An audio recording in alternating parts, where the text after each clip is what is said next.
여러분 안녕하십니까? 박상규입니다.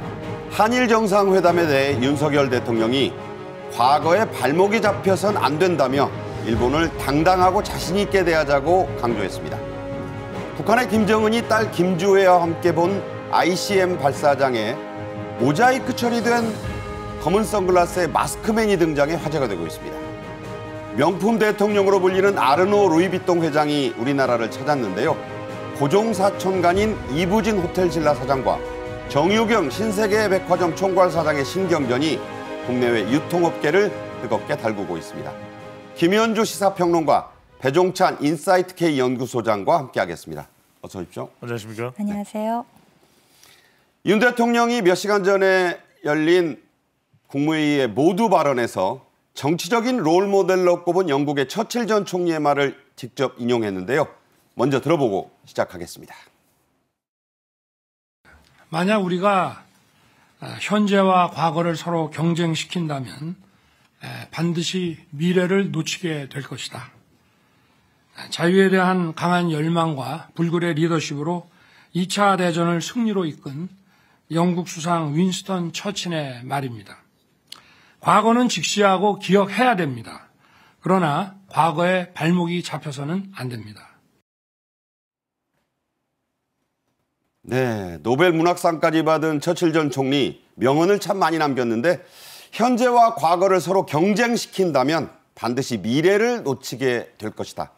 처칠 전 총리의 명언 가운데서도 가장 유명한 말로 회자되고 있지 않습니까? 이 말을 국무회의 모두 발언으로 했어요. 아무래도 지금 현재 제일 핫한 이슈가 한일 관계 아니겠습니까? 국민 여러분들께 설명할 필요도 분명히 있을 것이고 네. 한국과 일본의 양국 관계를 따져본다면은 양국의 국민 인식에 있어서도 이 과거에 대한 인식을 어떻게 하는가 여기서 이제 가장 큰 차이점이 있죠. 우리는 예. 과거사에 대해서 일본의 그동안 이제 반성과 사과, 배상 이런 것들을 촉구해 왔고 일본 국민들의 경우에는 일본 내각에서 많은 그 경우에 사과와 반성을 담은 담화를 발표했음에도 네. 이것을 인정하지 않는 것이 아니냐라는 국민적인 인식이 분명히 있었기 때문에 예. 이제 과거를 반드시 직시를 하고 과거보다는 이것을 발판으로 해서 앞으로 미래를 어떻게 만들어갈 것이냐 여기에 이제 방점을 두었기 때문에 오늘 그런 발언이 나온 것이 아닌가 생각이 됩니다. 네. 윤 대통령은 또 한일 관계는 제로섬의 관계가 아니라 윈윈의 관계라는 말도 강조했습니다. 자, 이건 어떤 의미로 썼을까? 우리 배종찬 소장께 한번 열어볼까요? 그렇죠. 굉장히 중요한 표현일 수가 있는데 윤석열 대통령이 방일했을 당시에 이야기를 했습니다. 한일 관계를 어떻게 보느냐.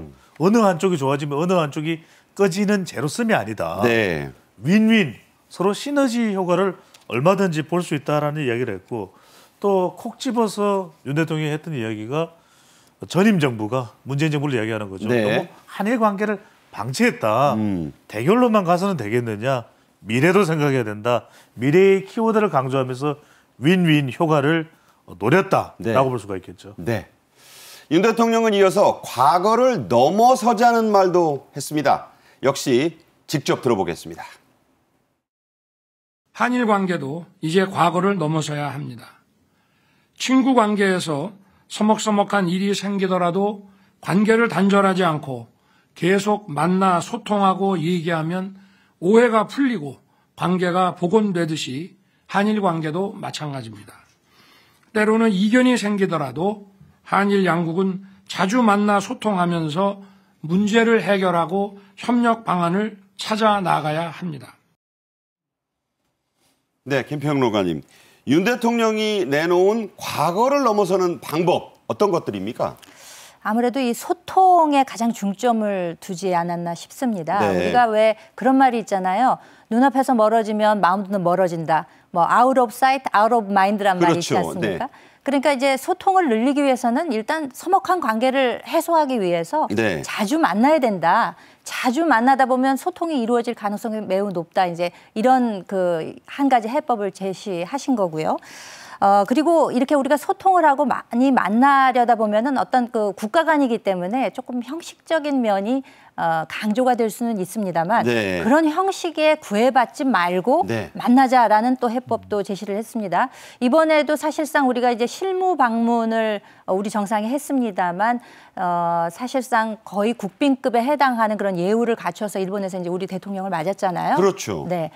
그 이명박 대통령 노다 총리 이후에 12년 만에 이게 셔틀 외교가 지금 복원이 된 것이기 때문에 네네. 어떤 특별한 형식에 구애받지 말고 일본 총리도 우리나라를 자주 오시고 우리 대통령도 또 기회가 된다면 일본을 방문해서 네. 그 정상급에서 만나서 이루어지는 소통이라고 하는 것은 외교 관계에 있어서 굉장한 파급력이 있습니다. 이것이 이제 고위급 회담이나 실무진 회담으로 내려가면서 여러 가지 소통의 방식을 이제 구체화할 수 있는 것이기 때문에 정상들이 수시로 만나자. 네. 형식에 구애받지 말고 만나자. 그렇게 해서 소통을 늘려서 서먹함을 해소하자. 이런 방식을 제시했다고 할 수 있겠습니다. 실제로 뒤에서도 얘기가 있겠습니다만은 이제 히로시마 G7에 또 초청을 받아 가고 네. 또 아마 답방은 여름에 정도로. 8월 전후에 이루어질 거라는 그런 얘기가 있으니까 그렇죠. 아마 그런 얘기를 하시지 않았나 싶어요. 윤석열 대통령은 이어서 미래로 가는 방법론을 이렇게 구체적으로 제시했습니다. 역시 국무회의 발언 직접 들어보겠습니다. 국민 여러분, 이제는 일본을 당당하고 자신 있게 대해야 합니다. 세계로 뻗어나가 최고의 기술과 경쟁력을 발산하고 우리의 디지털 역량과 문화 소프트 파워를 뽐내며 일본과도 협력하고 선의의 경쟁을 펴야 합니다. 이제 한일 양국 정부는 각자 자신을 돌아보면서 한일 관계의 정상화와 발전을 가로막는 걸림돌을 각자 스스로 제거해 나가는 노력을 기울여야 합니다. 한국이 선제적으로 걸림돌을 제거해 나간다면 분명 일본도 호응해 올 것입니다. 네, 윤 대통령이 이 제시한 미래로 가는 한일 관계의 구체적 방법론들이 국무회의에서도 조목조목 좀 지적이 됐죠? 그렇습니다. 구체적으로 이제 표방이 된 건데 윤석열 대통령이 또 기시다 총리와 협력할 수 있는 여러 공통점들이 있습니다. 네. 이것도 정상 간에 상당히 중요한 요소라고 볼 수 있겠고요. 우선적으로 윤석열 대통령 만나야 된다. 네. 한일 전략 대화 말 그대로 이제 셔틀 외교가 복원이 되는 것이고 또 제대로 이 초점이 맞춰지는 것이 경제와 안보 관련, 네. 지소미아도 이제 복원되는 거 아니겠습니까?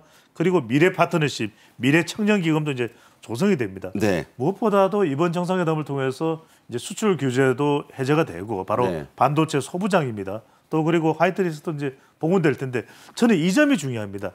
그 동안에는 함께 시도하지 않았던 것을 동반해서 할 수 있는 영역들이 상당히 많다는 겁니다. 네. 대체로 우리가 액화 천연가스 세계 1, 2위 수입 국가가 한국과 일본입니다. 그렇습니다. 그럼 같이 공동으로 가서 이 시장을 이 액화 천연가스를 사올 수 있는 곳을 공동으로 우리가 시도해 볼 수 있거든. 그렇다면 가격도 절약하면서 아끼면서 훨씬 더 안정적인 공급망도 가능해집니다. 네. 이런 여러 시도를 해볼 수 있다는 것이죠. 네.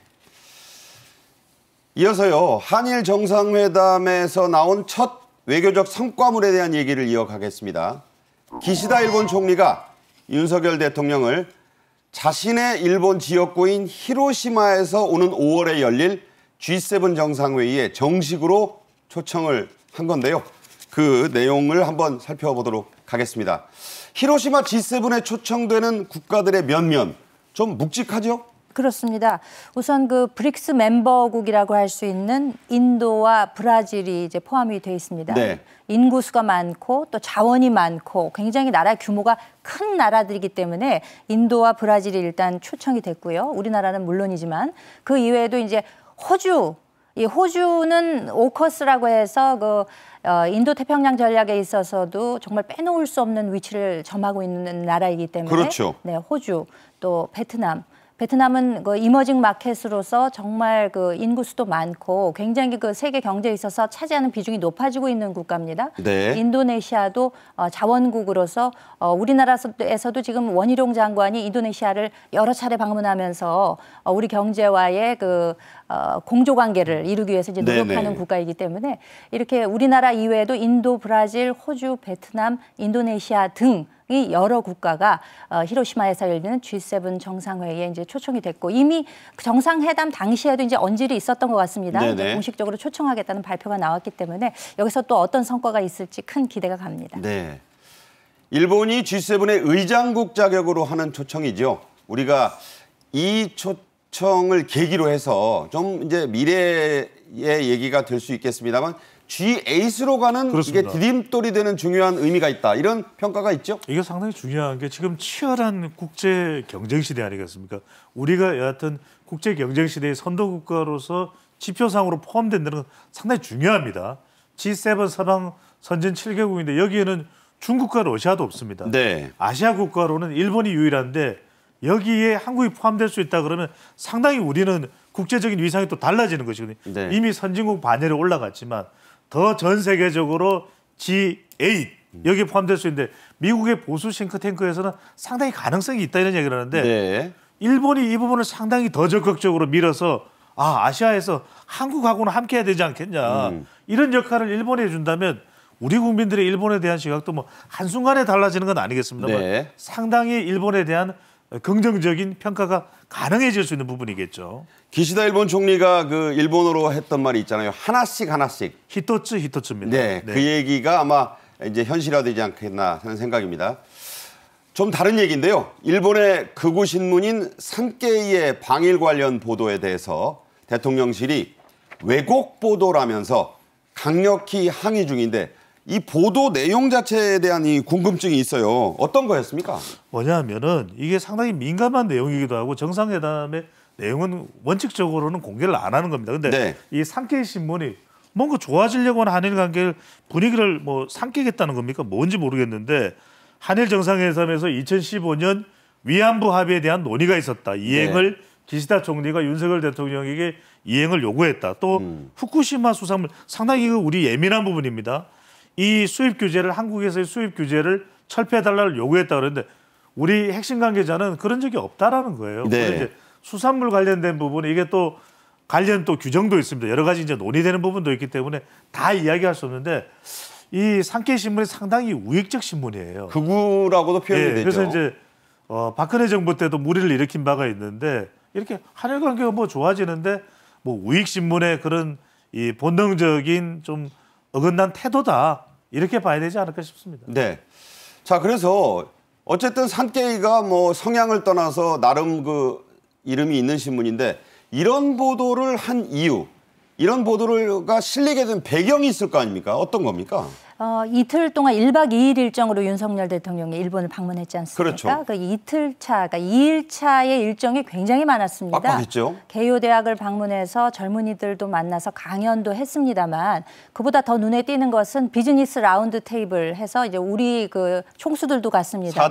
5대 총수가 갔죠. 네, 일본 그 경제인들과의 미팅도 있었고 무엇보다 일본 정치인들을 많이 만났습니다. 네. 그 일본의 제1야당이라고 하는 입헌민주당 의원들을 포함해서 연립하고 있는 여당이죠. 공명당 의원들도 만났는데 네네. 사실상 일본은 뭐 제1야당이라 해봤자 워낙 여당이 그 규모가 크기 때문에 자민당이 뭐 초거대죠. 그렇죠. 뭐 거의 공룡 정당이다 뭐 이렇게 불리울 정도이기 때문에 그 중의원 그 한 20% 정도 차지하고 있거든요. 그렇죠. 그러니까 제1야당이라고 해봤자 그 규모는 작습니다만 네네. 여러 성향의 정치인들을 만났다는데 주목할 필요가 있을 것 같습니다. 네. 그 정치인들이 만나면 자기네들도 무슨 얘기인가는 해야 되고 네. 여러 의제들을 이야기하다 보니까 아마 그분들의 입에서 무슨 이런 비슷한 얘기가 나왔을 수는 있다고 봅니다. 그런 뭐 요청은 할 수가 있다. 그리고 네. 그런 언급은 있었을 수는 있지만 우리 정부의 입장 또 우리 윤 대통령의 입장에서는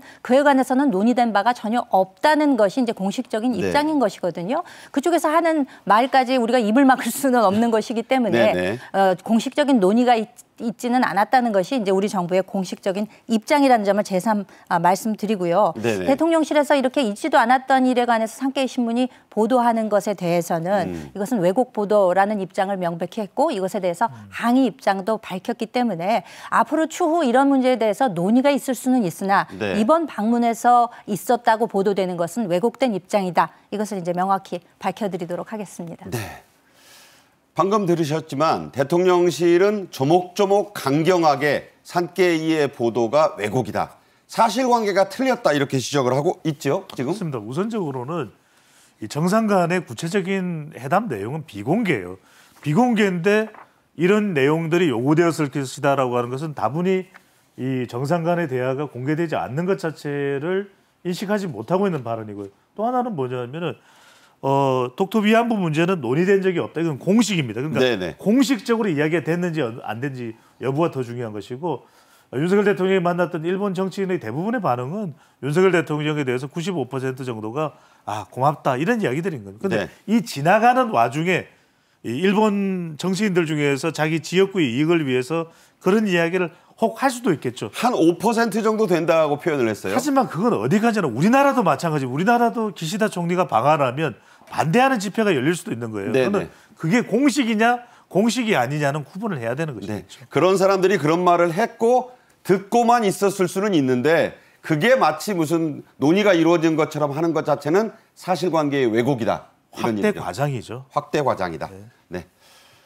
특히요. 후쿠시마 수산물 수입에 대한 우리 대통령실의 설명은 특히 단호합니다. 반박 내용을 좀 우리가 여기서 설명을 구체적으로 해 주실 필요가 있어요. 이 후쿠시마는 많은 분들이 아시겠습니다만 지난 그 3.11 동일본 대지진 때 후쿠시마 제1원전에서 사고가 발생하면서 방사능 물질이 포함된 냉각수가 그렇죠. 어마어마한 규모로 지금 있습니다. 그러니까 이것을 이제 더 이상 놔둘 수 없다라는 판단하에 이제 이것을 방류하겠다라는 얘기인데 그 방류하기 이전에도 네네. 이미 그 바닷물이 이제 방사능 물질에 이제 오염이 돼서 실제 거기서 수산물을 채취해서 검사를 해봤더니 방사능 물질, 뭐 세슘 같은 것들이 이제 나왔다는 거지 않습니까? 그렇죠. 우리는 지금 이것을 이제 수산물을 수입 금지하고 있는 입장인데 이와 관련해서 우리 정부의 입장은 시종일관 명확하고 일관돼 있습니다. 우리 국민의 안전과 건강을 위협하는 일이 절대로 있어서는 안 된다. 네네. 이것이 이제 우리 정부의 공식 입장인 것이고요. 과학적으로 반드시 안전하다는 입증이 있어야 된다. 네. 뿐만 아니라 우리 국민이 정서상 실제 이 수산물이 안전하다고 느껴야만 이것을 실제로. 수입 재개를 할 수 있다는 입장인 것이고요. IAEA 국제원자력 기구에서 협력 등을 통해서 이제 앞으로 뭐 수치 같은 것이 이제 구체적으로 네. 나오겠습니다만 그때까지 우리 한국에도 뭐 전문가들, 과학자들이 많이 있기 때문에 만약에 그런 과정 중에 검증 과정 중에 우리 전문가가 만약에 포함이 되게 된다면 네네. 상당히 신뢰성을 높이는 데 기여를 할 수가 있기 때문에 그런 면조차도 우리가 이제 제의를 했다. 이런 내용이 보도가 되고 있습니다. 네. 자, 이제 다음 주제로 넘어가겠습니다. 지난 주말에 북한에서는 이른바 핵반격 가상 전술훈련이라는 게 진행이 됐습니다. 김정은과 딸 김주애가 역시 참관을 했는데요. 난데없이 김정은 옆에 모자이크 처리된 남자가 나왔습니다. 이게 이제 서방 언론과 국내 언론들의 관심을 끌었는데요. 먼저 주제 영상으로 만나보겠습니다.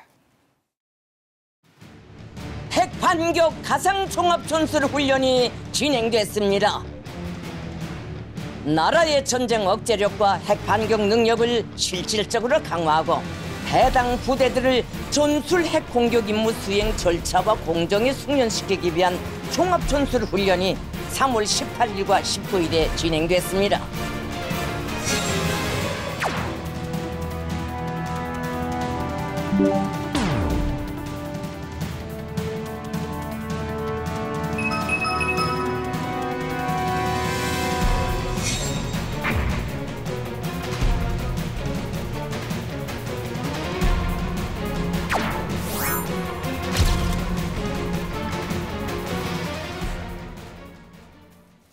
자, 북한은 지금 진행되고 있는 역대급 한미연합훈련에 맞서 말씀드린 대로 핵반격 가상 전술 훈련이라는 것을 지난 주말에 진행을 했습니다.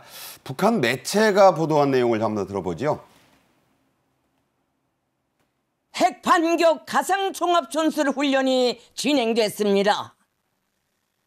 나라의 전쟁 억제력과 핵 반격 능력을 실질적으로 강화하고 해당 부대들을 전술 핵 공격 임무 수행 절차와 공정에 숙련시키기 위한 종합 전술 훈련이 3월 18일과 19일에 진행됐습니다. 네, 북한에서 방송원이라 그러잖아요. 유명한 이춘희 방송원의 설명은 저렇고 그러네요. 배종찬 평론가가 좀 설명을 쉽게 주시죠. 그러니까 이게 핵 반경 가상 전술을 훈련이기 때문에 뭐냐면 가상입니다. 그러니까 실제로 핵 공격을 하게 될 경우에 핵 무기를 발사하게 될 경우를 가상적으로 해서 처음부터 끝까지의 모든 사항을 모의적으로 훈련을 해보는 겁니다. 네. 그러니까 사실상 이것은 핵무기를 실제로 사용한다는 것을 가정하고 하는 훈련이기 때문에 네네. 매우 중요할 수밖에 없고 북한으로서는 정말 핵심적인 핵과 관련된 훈련이라고 봐야 되겠죠. 그런데 여기서 주목하셔야 될 부분은 뭐냐면 이게 이 핵을 발사하는 처음부터 마지막 단계까지 다 들어가는 건데 명칭을 어떻게 얘기하냐면 핵 반격 가상 전술 훈련이라고 그랬지만 사실 이거는 핵 반격이 아니라 반자를 공짜로 바꾸면 돼요. 네. 바꾸면 돼요. 핵 공격 가상 전술 훈련입니다. 이게 네네. 이름 자체를 핵 공격으로 붙였다면 우리나라나 미국이나 상당히 지금 유엔 제재를 받고 있는 북한으로서는 아찔한 이야기거든요. 네. 그러니까 이름만 핵 반격으로 붙였다 보니지 핵 공격 가상 전술 모의 훈련을 한 것입니다. 네. 땅속에 사일로라 불리는 걸 파고 거기서 이제 발사했다 뭐 이런 얘기들이 있는데 이건 나중에 또 저희가 분석을 해드리고요. 김정은은 역시 직접 현장 지도를 했다고 보도가 됐습니다. 어김없이 딸 주애가 붕어빵처럼 대동을 했죠. 그 딸 주애를 데리고 나온 것이 이제 서방 세계를 비롯해서 우리나라의 언론에 이목을 집중한 이후에 지금 계속해서 대동하고 여러 가지 공개 행사에 이제 나오고 있습니다. 그러나 지금 아직 미성년자고 이제 딸인데 뭐 미사일이 즐비한 현장이라던가 혹은 이 핵 반격 모의 훈련 네네. 이런데 이제 대동하고 나왔다는 점에서는 조금 좀 안타까운 면이 없지 않아 있습니다. 하지만 그 효과 면에서 다른 서방 세계에 이목을 집중하기에 충분하다, 네. 그러니까 효율적이다라는 판단을 한 것 같습니다. 앞으로도 그래서 대동하는 행보는 이어지지 않을까. 우리 통일부에 의하면은 4개월 동안 한 10번 정도 공식 대동하고 김주애가 이제 등장을 했다고 하는데 네네. 이후에도 사실상 그 이전에도 그 공개 행사 아닌 곳에도 김주애를 여러 차례 대동을 했다 그래요. 그러니까 예. 보도된 내용이 전부가 아니라는 것이죠. 네네. 그렇기 때문에 통일부도 그 보도 내용을 지금 분석해서 과연 어느 정도나 빈번하게 등장하고 있는지 이런 것들을 분석하고 있다고 합니다. 네, 그런데요. 서방 정보기관과 언론, 뭐 우리나라도 물론 그렇습니다만 화제가 된 거는 두 부녀가 아니었습니다. 앞서도 말씀드렸고 좀 보였지만 김정은 옆에선 검은 선글라스에 흰 마스크를 쓴 모자이크맨. 그러니까 보통 얼굴을 저렇게 모자이크를 치는 일이 없어요. 북한 매체가. 그러니까요. 마치 투명 인간을 소재로 한 영화 할로우맨. 저 이제 마스크 벗고 안경 벗으면 뻥 뚫린 모습이 아니냐. 그런 농담도 나왔습니다. 그러니까요. 보니까 배경에 이제 안개가 끼어 있더라고요. 예. 안개도 끼어 있어서 안 그래도 잘 보이지도 않는데 네네. 모자 썼죠. 지금 선글라스 썼죠. 마스크 썼죠. 거기다가 이제 블러 처리라고 하죠. 모자이크 처리까지 했다면 저러려면 왜 나왔나. 글쎄요. 이런 이야기까지 나올 정도인데 그럼에도 저 사람을 등장시킬 만한 이유가 분명히 있었을 거라는 그 짐작이 가능한 것이죠.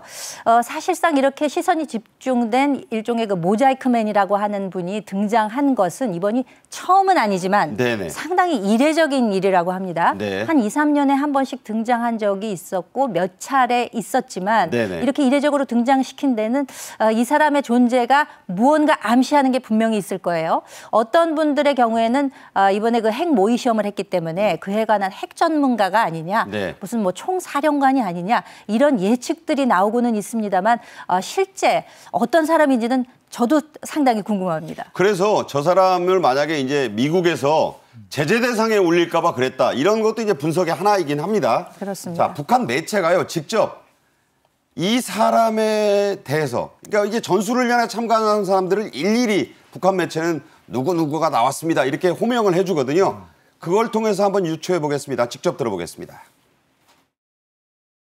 사격 훈련을 국방상 강순남 동지와 전술 핵 운용 부대를 총지휘하는 연합부대장과 관하 동서부 전선 각 미사일 군부대장들 9분대 지휘관들이 참관했습니다. 또한 당중앙위원회 해당 간부들과 미사일 총국의 지휘관들, 핵무기 연구소의 해당 성원들이 참관했습니다. 네, 자꾸 미사일 하는 직함들이 나옵니다. 자, 앞서 김평 의원과도 말씀을 하셨지만 연합부대장 아니냐, 뭐 총지휘관 아니냐 이런 추측들이 있는데 배 소장께서는 어떻게 보세요?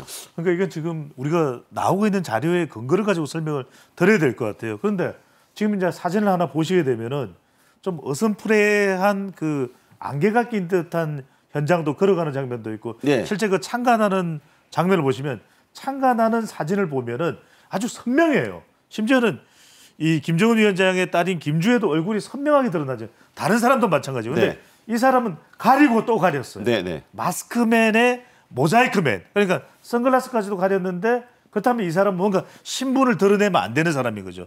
이게 이 핵 반격 가상 이 전술훈련과 관련된 참관이기 때문에 이 사람이 뭔가 핵과 관련된 굉장히 핵심적인 인물일 것이다.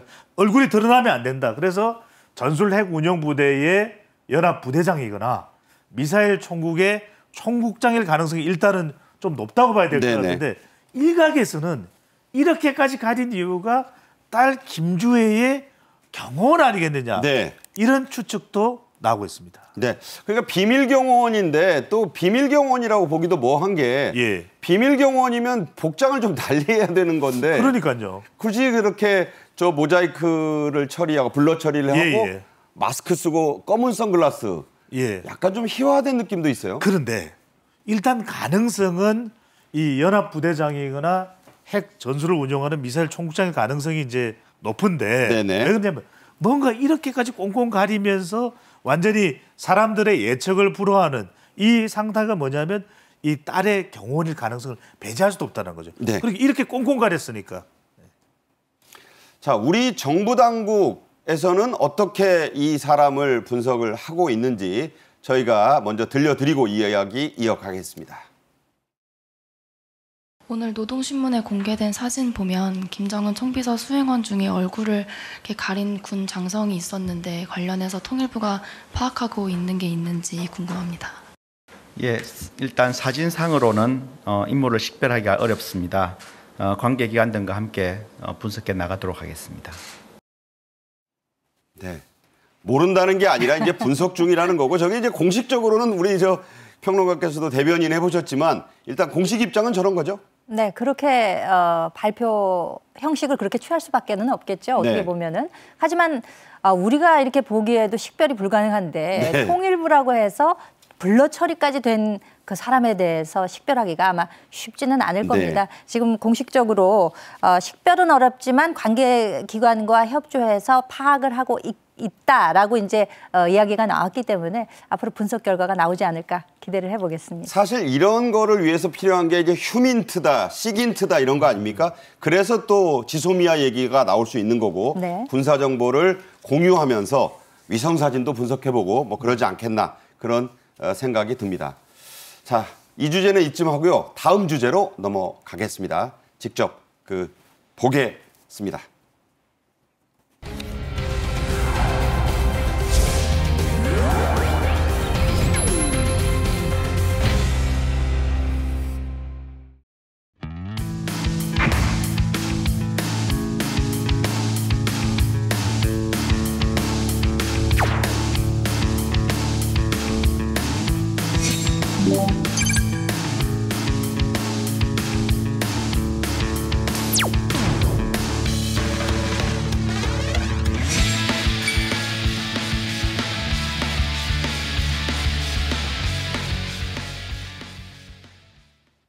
네, 명품 제국의 황제다 뭐 이런 말이 있는데 세계 1위 명품 기업의 수장인 베르나르 아르노 총괄 회장이 우리나라를 찾았습니다. 아르노 회장은 고종사촌간인 이부진 신라호텔 사장과 정유경 신세계 총괄 사장도 만날 예정으로 그렇게 알려져 있죠? 그렇죠. 뭐 재벌 갈아서 만나는 건 아닙니다. 그러니까 아르노 회장이 한국에 들어온 이유가 이른바 명품 사업. 네. 우리가 뭐 알만한 다 브랜드 아니겠습니까? LVMH. 근데 이제 누구를 만나느냐? 그러니까 신동빈 롯데 회장, 네. 그다음에 이 이부진 부회장 그리고 정유경 이렇게 만나는 이유는 뭐냐면 다 면세점 사업을 하고 있는 사업주들입니다. 그렇네요. 롯데, 그러니까, 신라. 그렇죠. 예. 이들을 만나서 너나 할 것 없이 앞다투어서 지금 명품을 유치하겠다라고 하는 그런 입장이기 때문에 이들을 만나서 세계 최고의 부자죠. 아르노 회장이 만나서 어디에다가 어떤 식으로 이 투자를 할까, 이 샵을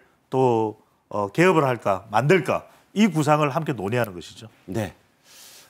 아르노 회장은 앞서도 말씀드렸습니다만 이제 집안 라이벌로도 불리잖아요. 이부진 신라호텔 사장, 또 정유경 호텔 신라 이 신세계백화점 총괄 사장 뭐 이제 만날 예정이 돼 있습니다.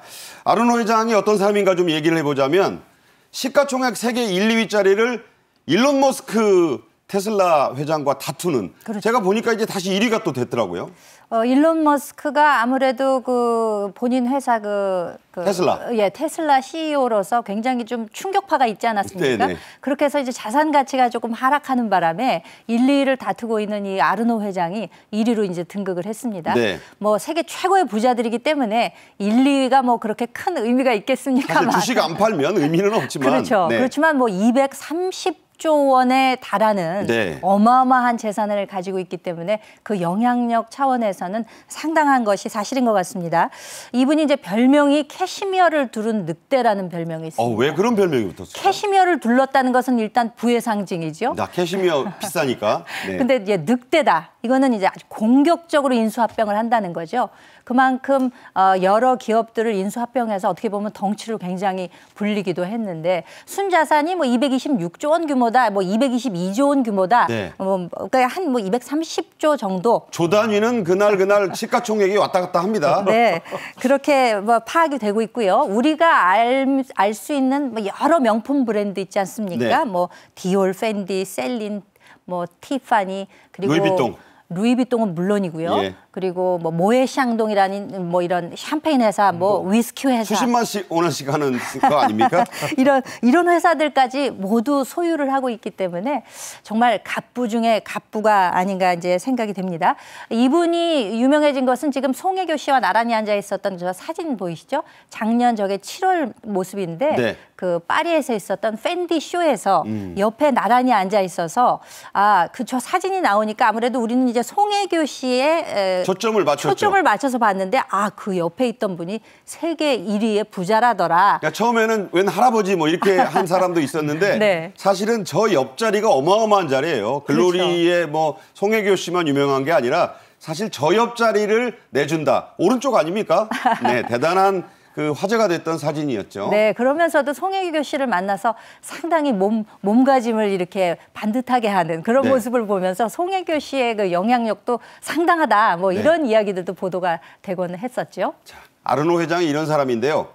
이부진 사장, 정유경 사장 이야기 역시 빼놓을 수가 없습니다. 실제로 두 사람은 이 루이비통 면세점 설립을 놓고 치열한 경쟁을 벌였죠. 그렇습니다. 원래 이제 이 루이비통 매장이 공항 면세점에는 매장을 안 내거든요. 네. 근데 2010년에 이제 전쟁이 붙었습니다. 이부진 부회장이 나섰죠. 그래서 어떻게든 이제 면세점을 유치하려고 했는데 경쟁이 붙었겠지 않습니까? 근데 붙었을 텐데 2010년에 인천공항 면세점에 신라호텔이 루이비통 매장을 유치합니다. 세계적 뉴스가 됐어요. 예, 그랬더니 누가 물어봅니다. 이거 어떤 이유냐 그랬더니 이게 결국 베르나르 아르노 회장과의 이 친분 관계, 그렇죠. 이 관계가 뭐 결정적이었다 이렇게 이제 또 분석이 나왔고 실제로도 이제 그렇다. 그만큼 이 신라호텔 이부진 부회장이 얼마만큼이나 이 면세점 사업에 있어서 뭐 얼마만큼 진심인가 또 아르노 회장과 좋은 인연을 맺고 있는가 이 승부수가 통했었다고 봐야겠죠. 네. 모르시는 분들이 없을 줄로 압니다만 이제 저희가 설명을 좀 드릴게요. 정유경 총괄사장의 어머니인 이명희 신세계 회장이 이부진 사장의 고모가 됩니다. 그러니까 두 사람은 나이도 비슷한 사실 고종사촌 자매예요. 그런데 또 팽팽한 라이벌 아니겠습니까? 그렇죠. 나이가 2살 차이가 납니다. 지금 두 사람 다 40대 이제 후반인데 이부진 호텔 신라 사장 같은 경우에는 그 70년생 또 대원 외고를 졸업하고 연세대 아동학을 전공을 했죠. 제주국제공항 면세점 선정에 2017년 이런 성과가 있었던 반면에 정유경 씨는 72년생이고 이제 2살 동생이에요? 그렇습니다. 예고, 그러니까 미술 전공을 해서 로드 아일랜드 디자인 스쿨이라고 미국에서도 학비 비싸기로 유명한 이제 저 학교를 나왔고 예. 강남 센트럴시티 면세점을 2016년에 여는 등 해서 정말 그 면세점 업계에서는 굉장히 라이벌적인 그런 뭐 성과라면 성과랄까 이런 면모가 분명히 있는 것이 사실인 것 같습니다. 앞서 잠깐 얘기를 했지만 이부진 사장은 지난 2010년, 13년 전이 됩니다. 전 세계 공항 면세점에서 처음으로 루이비통 매장을 인천국제공항에 유치를 했습니다. 이게 당시에 큰 뉴스가 됐었어요. 이어서 2016년에는 신규 시내 면세점들 가운데 유일하게 루이비통 매장을 잡았죠? 그렇습니다. 이게 신규 시내 면세점에 유치한 것도 결과적으로는 이부진 부회장과 또 아르노 회장과의 관계라고 봐야 되겠죠. 그러니까 호텔신라 이부진 사장이 2015년 9월 달입니다. 9월 달에 파리를 직접 방문해서 입점을 타진하는데 네. 이 베르나르 아르노 회장과도 친하지만 델핀 아르노 그러니까 집안과 다 친해요. 그러다 보니까 그 친분 관계가 총력적으로 영향을 미쳐서 2016년 4월 달에 신라 아이파크 면세점 용산에 있죠. 그렇죠. 여기에 처음으로 신규 면세점 중에서는 루이비통 매장을 유치를 해냅니다. 세계적으로 그런 데가 별로 없다 그래요? 없죠. 그러니까 베르나르 아르노 이 회장과 그 델핀 아르노 다 가족들이 이부진 호텔신라 사장을 각별하게 생각한다고 봐야 되겠죠. 네. 알려진 대로 이부진 사장은 뭐 작은 이건희, 리틀 이건희라고 불리. 물론 이재용 회장이 있습니다만 딸이지만 경영 감각을 인정을 받아서 사석에서는 네가 아들이었다면 점점점 이런 얘기를 많이 들었다고 알려져 있습니다. 고 이건희 회장도 각별한 그 경영 감각과 능력에 대해 수완에 대해서 인정을 했었다는 얘기죠. 그렇죠. 뭐 어떻게 보면 좀 가부장적인 그런 관점에서의 이야기일 수는 있겠습니다만 네가 아들이었으면 좋겠다. 그러면 어쩌면은 후계 구도가 달라질 수도 있었지 않느냐라는 이야기가 나올 정도의 이렇게 이제 아버지로부터 인정을 받은 주체인데요. 사실상 그 강력하게 사업을 추진하는 그 카리스마의 면에서나 혹은 뭐 경영 전략을 직접 진두지휘를 한다거나 또 굉장히 그 자동차, 그 삼성자동차에 관한 뭐 여러 가지 이야기가 있지 않습니까? 이건희 회장이 그런 것을 이제 좋아하는 것까지 굉장히 닮은 꼴이기 때문에 어떻게 보면은 이건희 회장은 굉장히 좀 인정을 하고 좀 총애를 하는 그런 대상이 아니었나 그렇게 여겨집니다. 네네. 이부진 사장에 대한 직원들의 평가도 화제가 되고 있죠. 이 사장은 업무에는 치밀하고 매우 꼼꼼하고 또 엄격하지만 네. 직원들에게는 자상하고 친절한 면모를 갖고 있다. 이게 이제 그냥 뭐 어떤 홍보가 아니더라고요. 그렇습니다. 제가 실제로 호텔 신라 직원들한테도 뭐 비밀리에 좀 취재를 해봤는데 상당히 많이 웃고 직원들한테도 정말 소탈하게 잘한다라는 얘기를 하는데 참 미담이 많아요. 방금 전에 이제 고 이건희 회장 얘기를 주셨는데 이건희 회장과 얼굴도 정말 판박이로 똑같습니다. 그런데 네. 그러다 보니까 이건희 회장을 연상케 하는 경우도 많은데 실제 미담들도 쏟아집니다. 울산에서 화재가 났을 때 그것도 이제 지원을 하고 기부를 하고 실제 기부는 뭐 엄청나게 하고 있고요. 우리가 한 가지 에피소드로 좀 이야기를 드리고 싶은 것이 네. 아마 기억나실 거예요. 2014년에 한 택시가 이 신라호텔의 해전문을 들이받았던 충돌사고 난리가 났죠. 그렇죠. 네. 근데 이 기사분이 80대 기사분입니다. 그랬었죠. 반지하에 살고 있고 상당히 생활 여건이 열악한 분인데 그때 이제 뭐 운전 미숙으로 하여튼 그렇게 된 건데 그때의 투숙객들 부상을 비롯해서 피해액이 약 5억 원입니다. 네. 그 이야기를 전해들은 이부진 사장이 됐다. 그냥 우리가 그냥 변상하자. 우리가 그냥 물면 되지. 돈이 없는 분은 어떻게 변상을 하냐. 네네. 그래서 두고 미담이 되고 있습니다. 네. 한편 한국 방문의 해위원회는 최근 이부진 호텔 신라 사장을 신임 위원장으로 선출을 했습니다. 또 이날 이부진 사장을 비롯해 박보균 문화체육부 장관 등이 간담회에 참석해서 K관광 산업의 활성화를 위한 방안 모색에도 나섰죠? 네.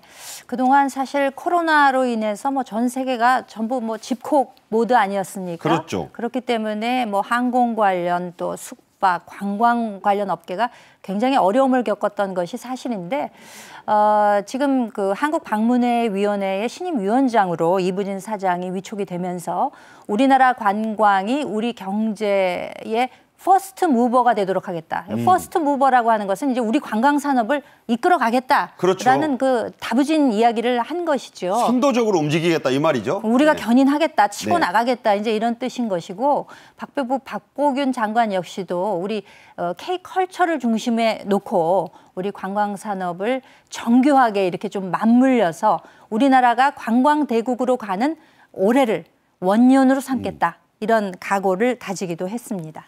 네, 문체부와 한국관광공사도 이 K컬처 지원에 앞장설 예정으로 있습니다. 지난 7일부터 이틀간 독일 베를린에서 방한관광 홍보 마케팅을 전개하는 등 외국인 관광객 사로잡기에 지금 적극적으로 나서고 있지 않습니까? 그렇습니다. 윤석열 대통령이 이번에 한일 정상회담하고 난 이후에도 일본 관광객들도 이 한국 방문에 대한 관심이 더 높아졌다 그래요. 그래서 중요한 게 지금 블랙핑크의 해외 콘서트도 난립니다. 네. 그런데 이 상황에서 베를린이 어떤 지역이냐면 베를린 상당히 유럽의 중심 지역이거든요. 그렇죠. 그러니까 이곳에서 박보균 장관을 비롯해서 우리가 K컬처에 관련된 홍보를 K컬처를 담은 K콘텐츠 관광 상품을 내는 것인데 참 이제 달라졌다는 생각이 드는 것이 이 박람회의 중앙에 홀의 중앙에 아시아 홀에 있다고요? 그렇습니다. 이게 부스가 설치되는데 여기에 한옥의 형태 또 전통 우리 이 창호 형태 아시죠? 그게 센터에 자리 잡은 그렇죠. 거죠?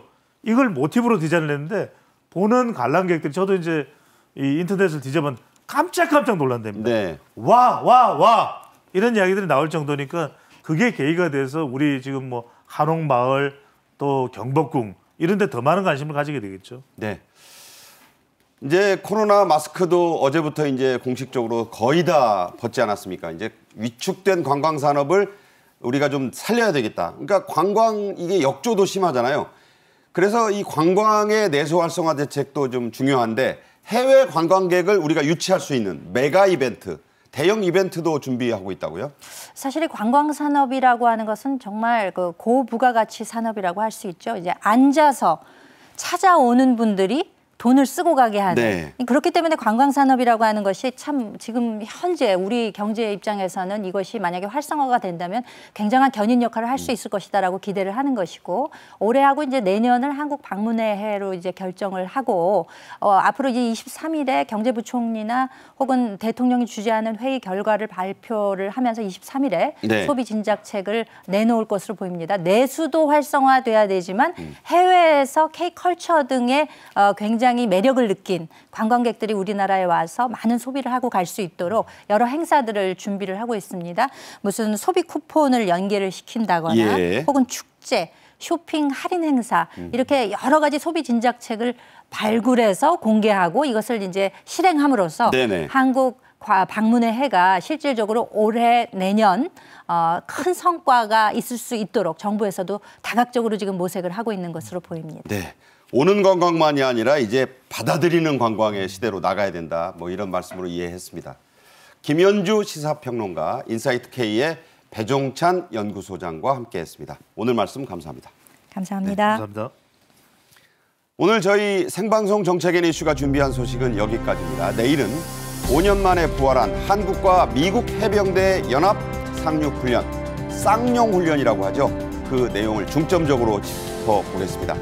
사상 최초로 사단급으로 규모를 키운 이번 훈련에 전 세계 특수부대들의 원조라고 할 수 있는 영화에도 나옵니다. 영국 해병대 코만도도 처음으로 참가한다고 합니다.